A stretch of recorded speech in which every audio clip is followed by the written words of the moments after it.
Welcome to News Central TV. My name is Mazino Appeal. The top stories at this hour. Tinubu demands investigation into killing of 6 soldiers in Borno, and gunmen kidnapped 2 Catholic nuns in Anambra. Also, Mozambique opposition leader returns from exile amid escalating post-election turmoil. Details coming up now.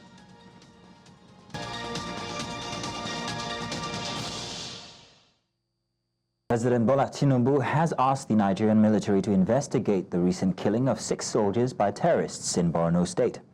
The attack occurred on 4th of January in Sabogida, Dambao local government area of Borno State. The president also sympathized with the military and the families of the deceased soldiers, saying their service will forever be honored and remembered.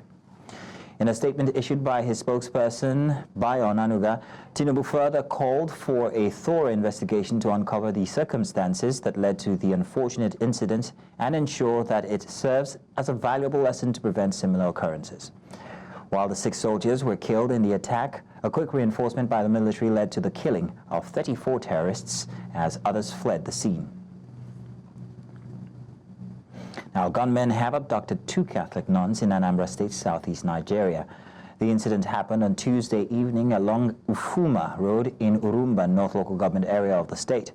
Police spokesperson in Anambra State, Tochukwu Ikenga, disclosed this in a statement on Wednesday, saying the nuns were abducted while returning from a vocational service meeting in Ogboji State Police Commission, The State Police Commissioner, Nange Obono, said when he visited the scene of the kidnap that the State Police Command was already working with some clues to track down the abductors and rescue the victims. Cases of abduction for ransom in Anambra State have increased in recent times, with civil servants, business owners, politicians, and even students becoming target.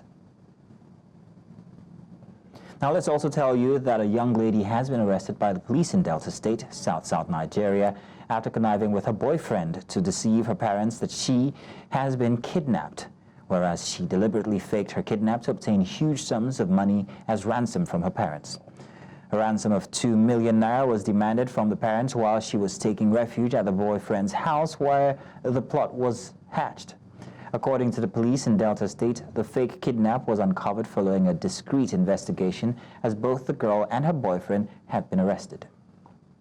We're parading a girl and a boy. She's 21 years. We'll find out the age of the boy very soon. She left the house on the 30th of December to go and visit the boyfriend. And when it's time for her to go back, the boyfriend was not having transport fare to give to her. And she sold the idea to the boyfriend. Why don't we call my parents and tell them that I have been kidnapped? They actually called the parents and demanded for 2 million naira. Even when the parents were begging for 100,000, they declined. 500,000, they declined until the parent decided to report to the police. Now, away from that, as the Igbo Apex Socio-Cultural Organization, Ohaneze Ndigbo, gears up for its election on Friday, the 10th of January 2025, stakeholders advise that the procedures for elections be strictly followed. Some are of the opinion that litigations would have been avoided if the laid down rules and procedures are upheld. News Central's Chinwe Ogele has more on the prominent issue. She asked some prominent Igbo sons to speak on the forthcoming elections and the court ruling restraining former Inspector General of Police Michael Kiro from contesting in the election. We'll bring you that report subsequently. Moving on now, still talking politics. The immediate past governor of Edo State, Godwin Obaseki, has called on the Edo State government to desist from maligning his character. The Edo State governor, Monday Okporola, had alleged that former governor Godwin Obaseki absconded 2 days before November 14th, 2024, which is was his official departure date from office. But after months of absolute silence, embattled former Governor Obaseki is speaking up, calling on Governor Okporola to stop deceiving Edo people with what he termed lies regarding his whereabouts. Speaking through his lawyer, Abubakar Yusufu, former Governor Obaseki urged that he did not go into hiding, insisting that he duly handed over power to Monday Okporola with over 800-page handover documents. Obaseki also berated the Economic and Financial Crimes Commission, the EFCC, arguing that he was never invited by the commission. Now, earlier we were joined by Barrister Abubakar Yusufu, the counsel of former Governor Godwin Obaseki. Let's hear what he had to say. He was going for medicals abroad, and ever since we have been talking terms. And he has obliged me with all the necessary documents, and we tend to oblige the Economic and Financial Crimes Commission. For about 8 years as the governor of the state, even 8 years as the economic advisor, he has not really done any serious medical checkup.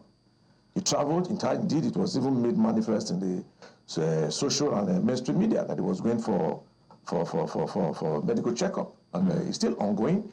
And I'm even surprised that somebody has not been invited formally. There are moves being taken to declare him wanted. I talk to Obaseki every day or every other day. He's enthusiastic to complete his medical checkup, and he's ready to come. And even if you look at the so-called accusations, you discover that it's nothing but a sublime piece of mysticism and a high-sounding nothing. So at the appropriate time, this is not the time to open our war chest of defense here, but at the appropriate time, we are going to open that, and you discover that it will suffer a violent hammer of dismissal. Our Lagos State Governor Babajide Sanwo-Olu on Thursday signed a budget estimate of 3.366 trillion naira appropriation bill for 2025 into law. Governor Sanwo-Olu gave his assent to the appropriation bill, tagged the Budget of Sustainability at the State House, Alausa Ikeja. Sanwo-Olu said the budget size of 3.366 trillion naira is meant for the continuation of administration's giant strides. The event was witnessed by the Deputy Governor, the Speaker of the Lagos State House of Assembly, and other dignitaries.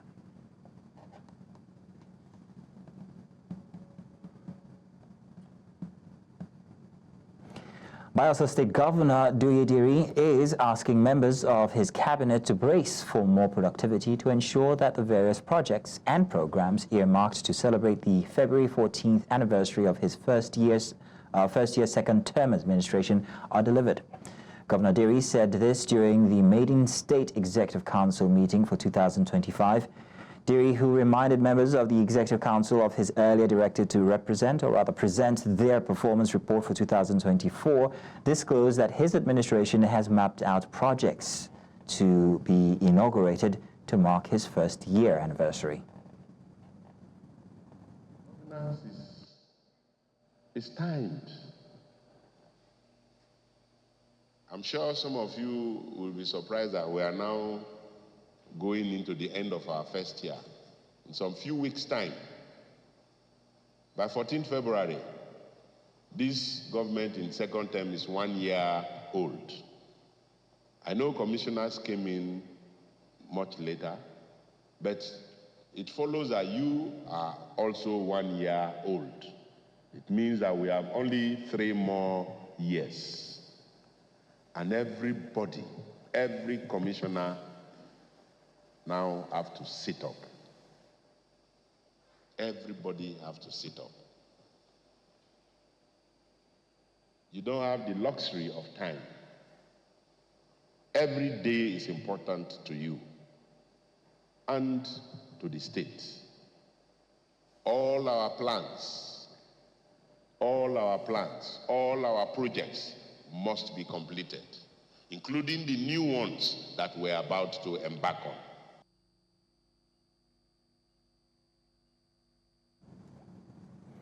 Our perceived poor funding of the capital components of the 2024 budget by the executive arm of government is now generating backlash against the President Tinubu-led administration. Solomon Adeola, chairman of the Senate Committee on Appropriation, and Abubakar Bichi, his House of Representatives counterpart, expressed their reservations during a meeting with the presidential economic team led by the Minister of Finance. In December 2024, the National Assembly passed a bill seeking to extend the implementation of the capital components of the 2024 Appropriation Act to June 2025. Presenting the budget performance during the meeting, Edun said the implementation is at 43%.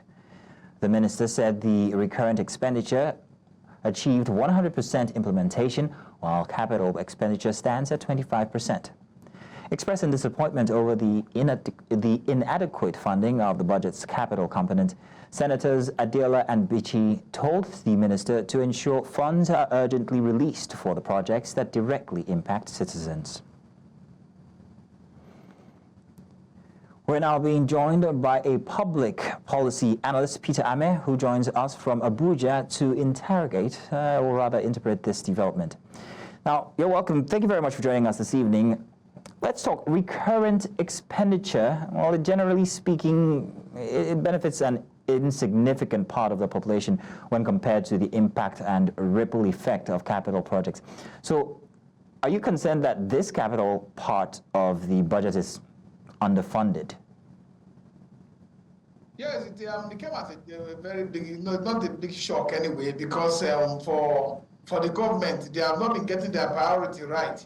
Because if you look at what the government has done, it's just to continue to, politicize issues of development. Because CapEx, the capital expenditure, would have helped, in building infrastructure, creating investment, long-term and short-term, in creating jobs and creating this sustainable infrastructure that would have impact on the life of the, masses on a large scale. So if you have that kind of situation when it's performing, around 25%, then it's not really good for our economy. So government must have a proper priority, so that they will have a line item or in the budget that will be able to, represent interest that will, cover the general populace. Because if you have a capital expenditure that is not involved in creating infrastructure development that will have positive, sufficient impact on the life of our people, then we will continue to drive our people into poverty. We already have a poverty problem when we have, over 59% of our, 56% of our people living below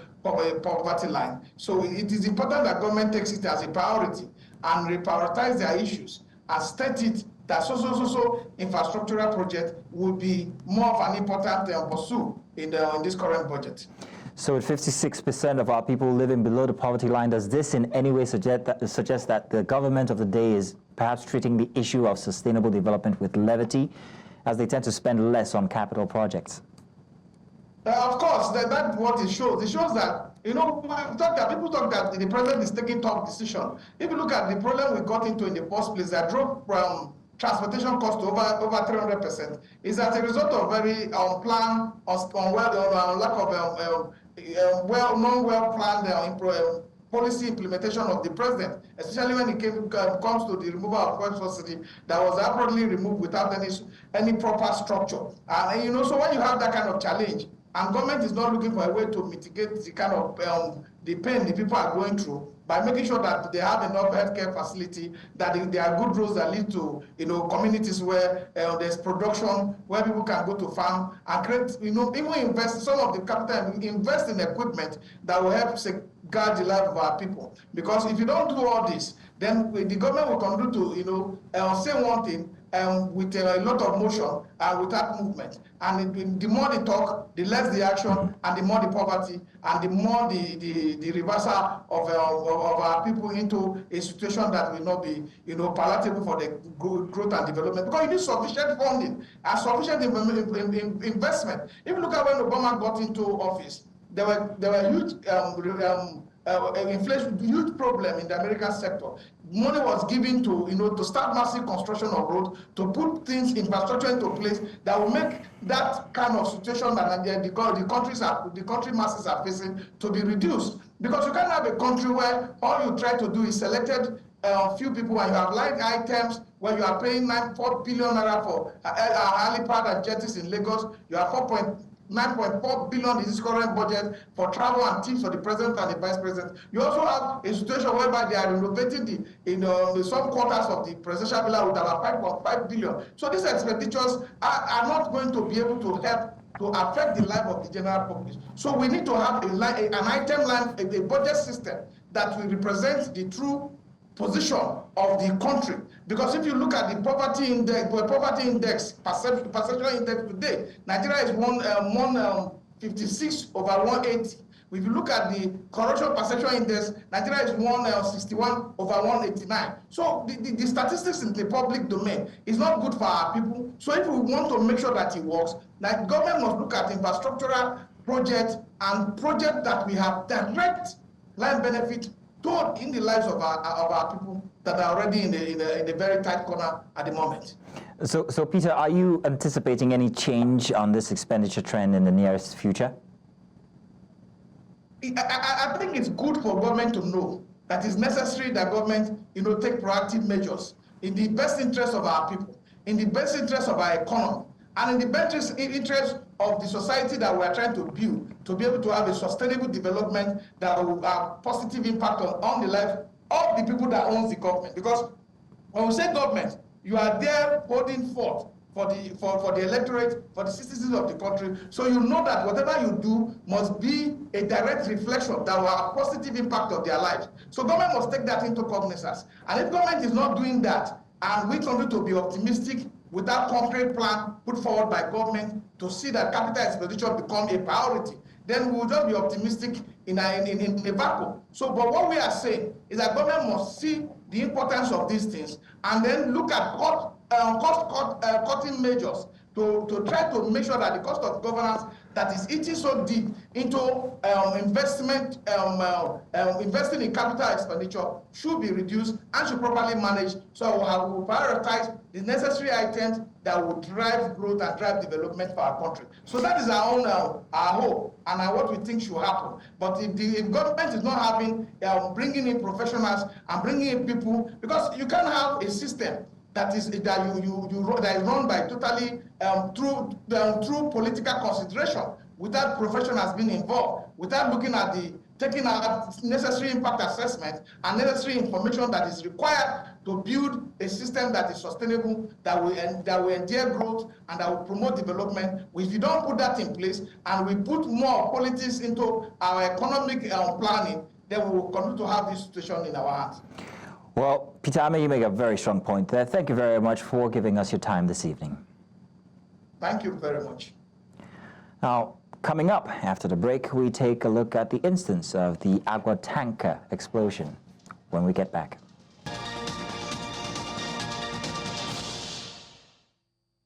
Survivors of the Agbor tanker inferno in Delta State, South Nigeria, are yet to recover from the shock and depression following the tragic incident. Coping with such a traumatic event can be extremely challenging, but words of encouragement, including financial assistance to the victims, families, and also survivors, could be one of the ways to manage the emotional fallout. New Central's correspondent, Austin Azu, has more. Days after the disaster that struck in Agbor, a South local government area of Delta State, where a diesel-laden tanker failed to brake, fell on the ever-busy old Lagos-Asaba road, exploded, killed 4 persons, burnt buildings including commercial banks and parts of church building. No be sporting, we don't see water, Many people's house don't go, load don't go, Mona come abeg. Though survivors of the inferno are still counting their losses, they look forward to immediate relief and long-term assistance. I'm appealing to the government so that they can come to our aid and do something for us, so that we can see something to cope up again. Meanwhile, Chairman Board of the Niger Delta Development Commission, Chiedu, is here at the site of the incidents and meets with survivors of the disaster. The cases we commiserate with both sets or groups of people on this unfortunate incident. And we will definitely see how best we can support to support the affected persons, because people, as you can see, people have lost their sources of livelihood, and so we call on not just government institutions, but also good-spirited individuals to come to the aid but we definitely will support them. We're going to compile a list of those that have been affected, determine the losses incurred. That's for those that lost material things, and see how best we can support them so that they can get their businesses back on track. The NDDC board chairman later visited the husbands of 2 of the victims, where he offered words of hope and encouragement.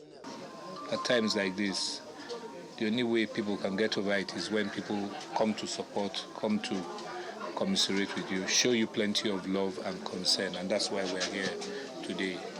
I can feel and see the pain in your eyes, but you know, it's just very unfortunate. We hope that God will give you the strength and the fortitude to bear the loss of your wife. It remains to be seen how the survivors rebuild themselves in the aftermath of the devastating Taka blast.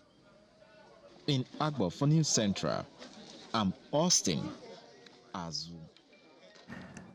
Pro-human rights group, the Initiative Against Human Rights Abuse and Torture, has called on President Bola Tinubu to intervene in an alleged land-grabbing dispute involving two citizens, Rebecca Isaac and 79-year-old Cullen Yusufu, in the Federal Capital Territory.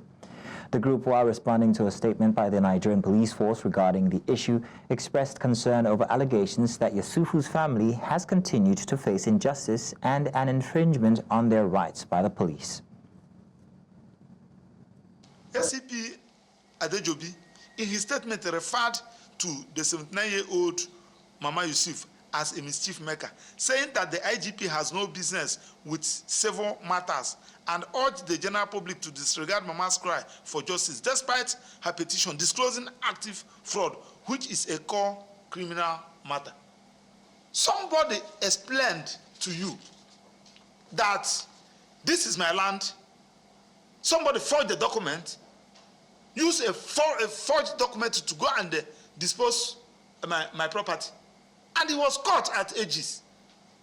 Aegis wrote a report saying that this particular document is not from us. It is a forged document. How will you civilize such huge, obvious criminal matter? Now, the Federal High Court in Abuja has ordered the interim freezing and forfeiture of over 228.4 million naira linked to former Abia State Governor Theodore Orji. Justice Emeka Nwite issued the order on Wednesday after hearing an ex parte application filed by the Economic and Financial Crimes Commission, the EFCC. EFCC counsel Fadila Yusuf informed the court that the forfeiture was crucial to the agency's investigation into allegations of money laundering involving the former governor. Justice Nwite directed the EFCC to publish the forfeiture order in a national newspaper to notify any interested parties. He also invited individuals with claims to the funds to appear before the court within 14 days to explain why the money should not be permanently forfeited to the federal government. The case was adjourned to February 3rd for a compliance report.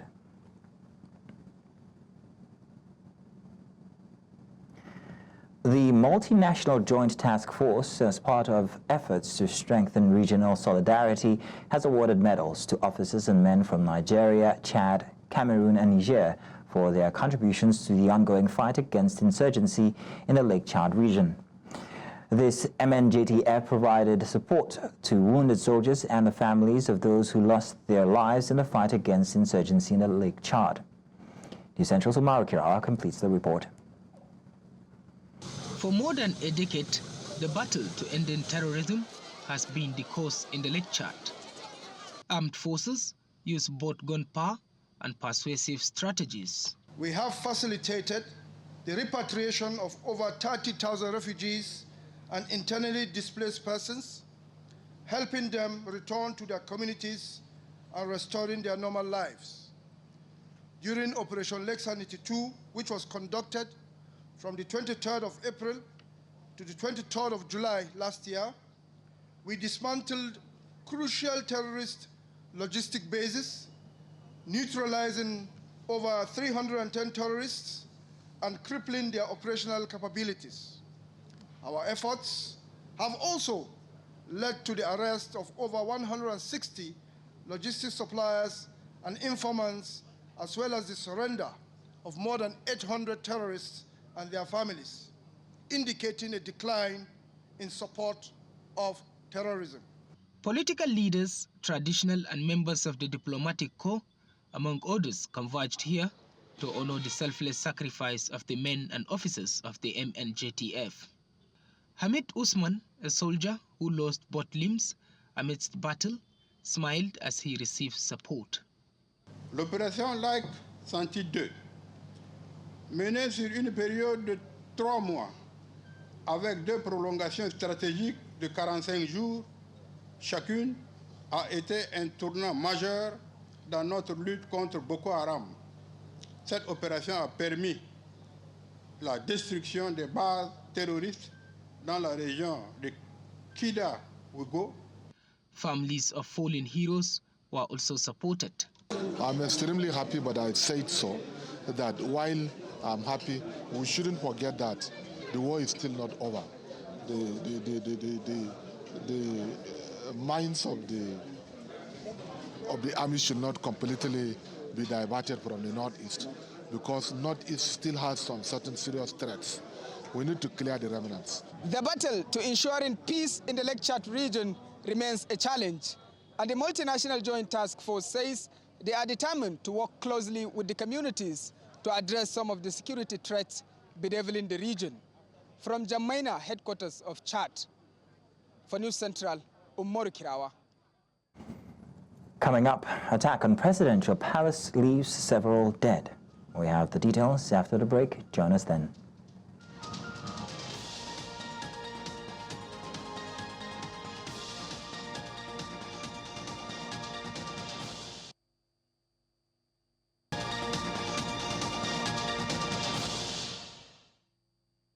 Mozambique's main opposition leader, Venancio Mondlane, returned from over 2 months in exile on Thursday, declaring his readiness to participate in talks over the disputed October 9 elections that have sparked deadly protests. Mondlane, who claims the election was stolen from him, arrived at Maputo's main airport, where he was greeted by a large group of journalists.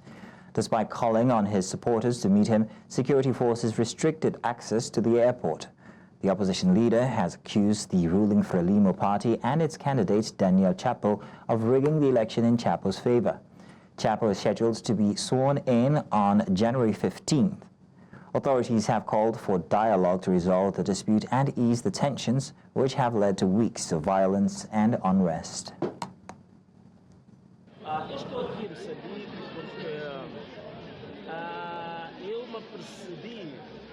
O regime optou por uma estratégia de criar uma espécie de genocídio silencioso. As pessoas estão a ser sequestradas das suas casas, as pessoas estão a ser executadas extrajudicialmente nas matas, estão a ser descobertas agora as balas comuns com supostos apoiantes do Venancio Mondlane.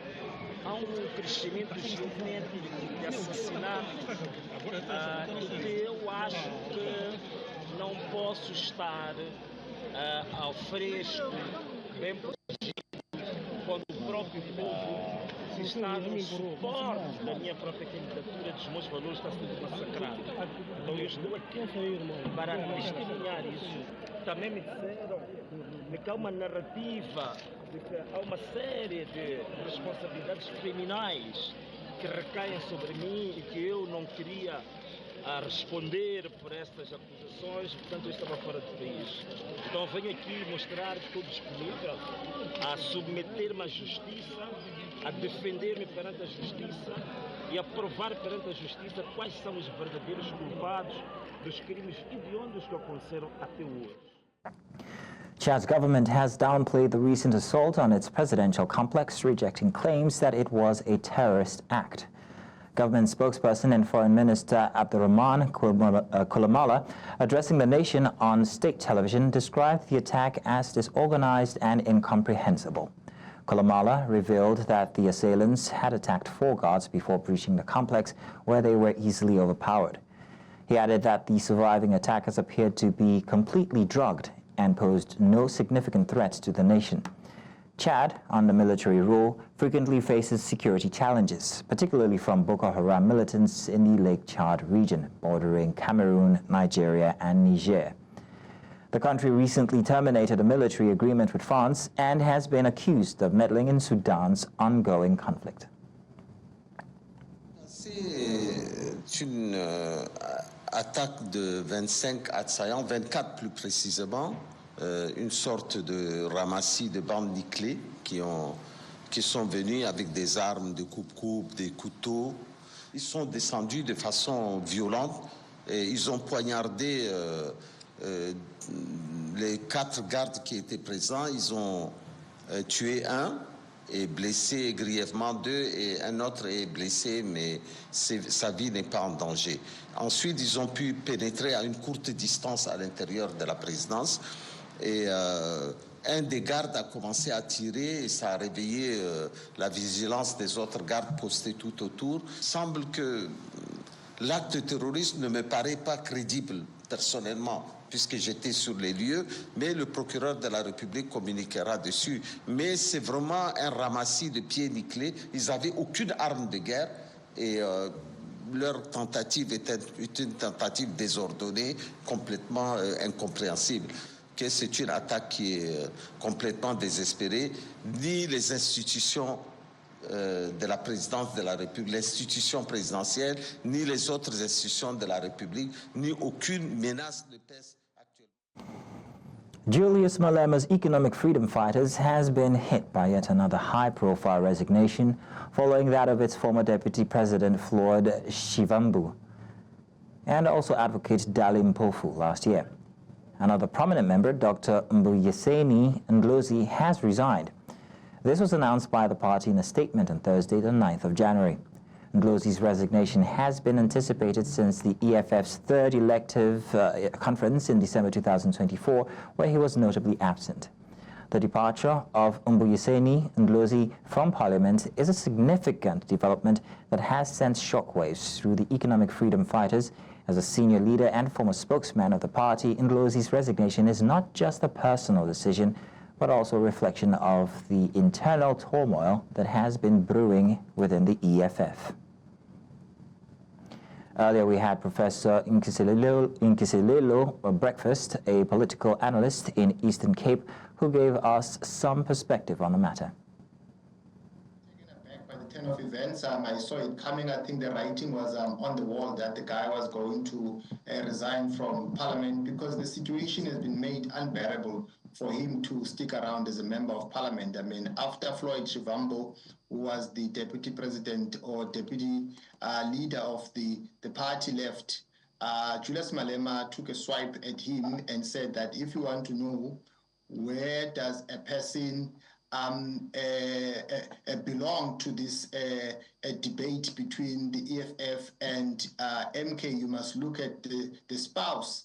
And he was referring to Ndlozi, whose wife had tweeted that she supports Umkhonto weSizwe. And Malema said that Ndlozi should have defended the party. And after that, also he said when Dali Mpofu left the party that there were two more that were on their way out. And he was referring to Ndlozi that the other one sings well. So the conditions have been made practically impossible for him to stick around. But the question is, what does this mean now for the party? How is the party going to perform in the upcoming local government elections? And I think there are two possibilities. It's either the party goes one level up or one level down. Still ahead, former American President Jimmy Carter honored at state funeral. Stay with us for the details.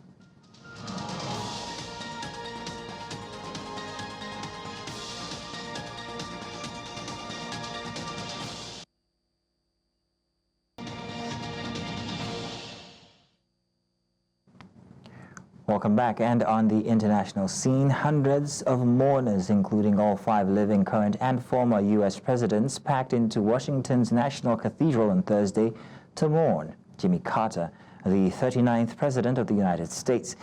As the somber ceremony began and a bitterly cold wind blew, Carter's flag-draped coffin was carried up the stone steps of the cathedral by a military honor guard after its trip from the Capitol, where his body had laid in state for 2 days. Fellow Democratic President Joe Biden eulogized the 39th president who died on December 29th at the age of 100. Republican President-elect Donald Trump was among the luminaries at the funeral before Carter's body is returned to Georgia, where Carter was raised as a peanut farmer.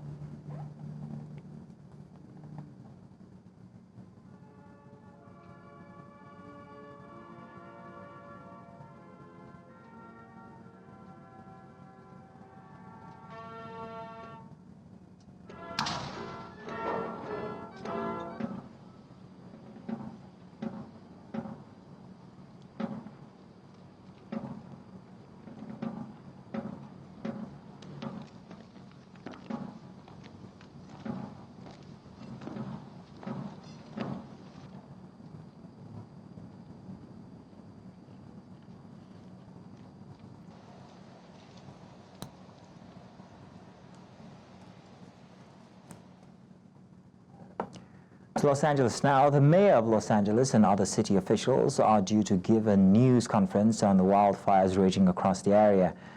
At least 5 wildfires are burning. The 2 largest cover more than 27,000 acres and are yet to be contained.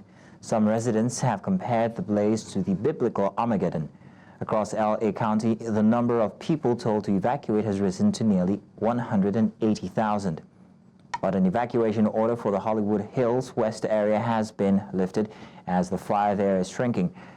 Paris Hilton and Ricky Lake are among the A-list stars who have lost their homes.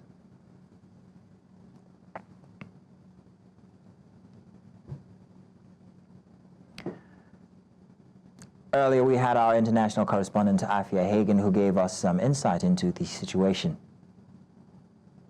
Now over 17,000 acres, 17,234 acres, and at 0% containment.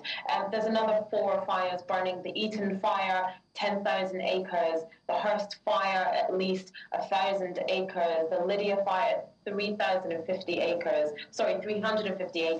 and the Sunset Fire, which is at least 50 acres as well. Thousands and thousands of homes have been destroyed and thousands of people have been evacuated as well. Now, incoming President Trump is squarely laying the blame at the feet of the California governor, Gavin Newsom, today on his Truth Social site, saying it's a mistake of the governor, and you can say the administration. They didn't have any water, they didn't have any fire hydrants. The governor has not done a good job. There was some issues with water pressure in fire hydrants earlier on in the day yesterday, but that's thought to be resolved. Now, President Joe Biden is attending the funeral of the late President Jimmy Carter today in Washington. After that, it was thought he was supposed to be heading to Italy on his final state visit of his presidency, but that visit has now been cancelled, and he will be staying in the United States to monitor the situation in Los Angeles.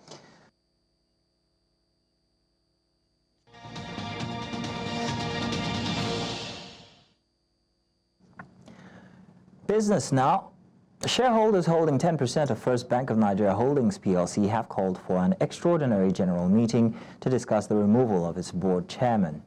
Femi Otedola and non-executive director Julius Omodayo Owotuga, they allege Otedola's leadership, facilitated by former CBN Governor Godwin Emefiele, has led to governance lapses, favoritism in executive appointments, and plans for a contentious 360 billion naira private placement to consolidate control. With Barbican Capital holding a larger stake at 15.01%, the demand raises critical questions about corporate governance and regulatory oversight. Stakeholders await SEC and CBN responses to this unfolding leadership crisis at FBN Holdings.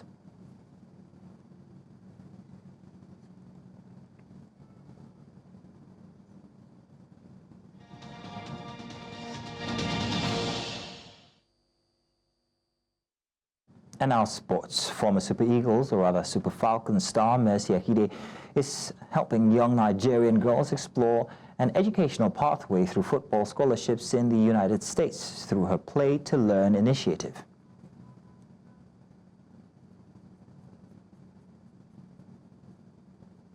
Akide recently completed her 2025 selection camps in Port Harcourt and Uyo.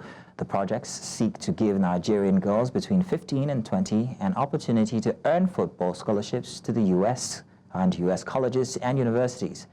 The 2 camps attracted some of the finest aspiring female footballers who showcased their skills under the guidance of top coaches and mentors, with Akide herself inspiring the girls by sharing her journey as the first African woman to secure a U.S. soccer scholarship. And former Super Falcons star, I believe I've told this already before. Want to help girls get scholarship and play in America like the way I did.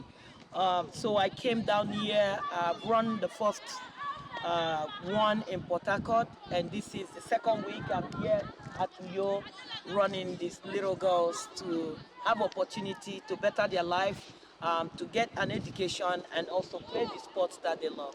I take girls a lot to play college showcase. That's what they call it. Yeah, kids that wants to play in college, and I also coach at the college level. So I have friends, coaches that want young African talented players that they want to. Noble efforts there. Now, Nigerian international Moses Simon has rejoined FC Nuns squad after a successful operation to remove a screw and plate from his ankle. The surgery was necessitated by a fibular fracture Simon suffered in March last year, just weeks after his return from the Africa Cup of Nations, where he played a pivotal role in Nigeria's run for the final. Simon is set to make a much-anticipated return to action for FC Nuns this Friday. Now, the 29-year-old star has rejoined training and is available for selection as the Yellow Canaries host high-flying Monaco in a challenging League R fixture. Nuns currently occupy 16th place, the relegation playoff spot, while their opponents Monaco sit third on the League R table behind Paris Saint-Germain and Marseille. Now, injured Bayern Leverkusen striker Victor Boniface will not return for Friday's Borussia Dortmund clash, while Granit Xhaka is a doubt. Now, this was confirmed by the coach, Xabi Alonso. Boniface has not played for the defending German champion since returning with a leg injury from international duty with Nigeria in November. Earlier in January, the club said the 24-year-old suffered a small setback in his recovery. Alonso on Thursday confirmed Boniface was still a few games away from returning. Alonso said he didn't know if Boniface was or would return for next week's games against Mainz and Borussia Mönchengladbach, but added he would normally not be back given the nature of the injury. And that's all this hour, but before we go, let's take another look at some of the major stories that we brought your way.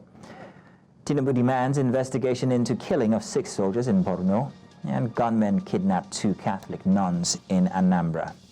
We also told you that Mozambique opposition leader returns from exile amid escalating post-election turmoil.